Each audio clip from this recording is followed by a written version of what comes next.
मठिया मोड़। बोलमुआ हो बोलमुआ हो रोही रोही आवे है तोहर याद हो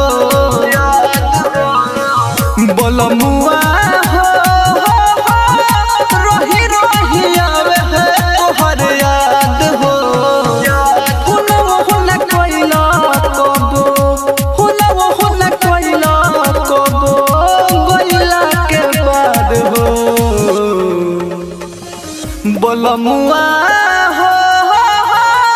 रोही रोही आवे है तोहर याद हो बोलमुआ हो रोही रोही आवे है तोहर याद हो बोलमुआ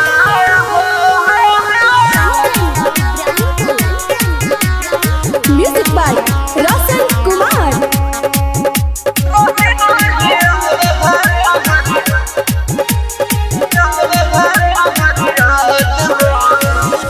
याद आवे पहिला राती तुहरा से मिले है खाती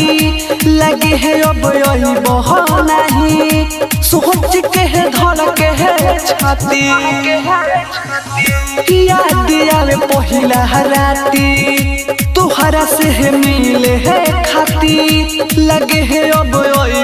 नहीं सोच के है धल के है छाती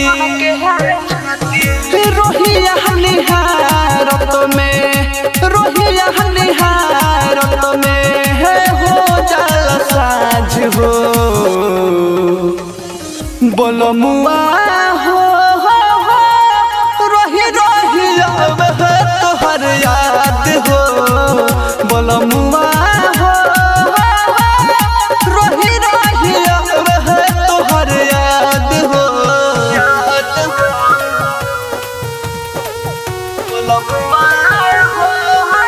मिक्स पल्लवी रिकॉर्डिंग स्टूडियो मठिया। Music by Roshan Kumar.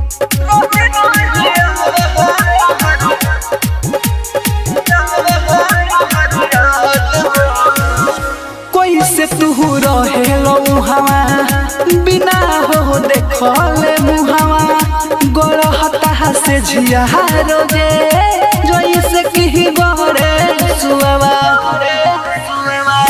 कोई से तू रहे हवा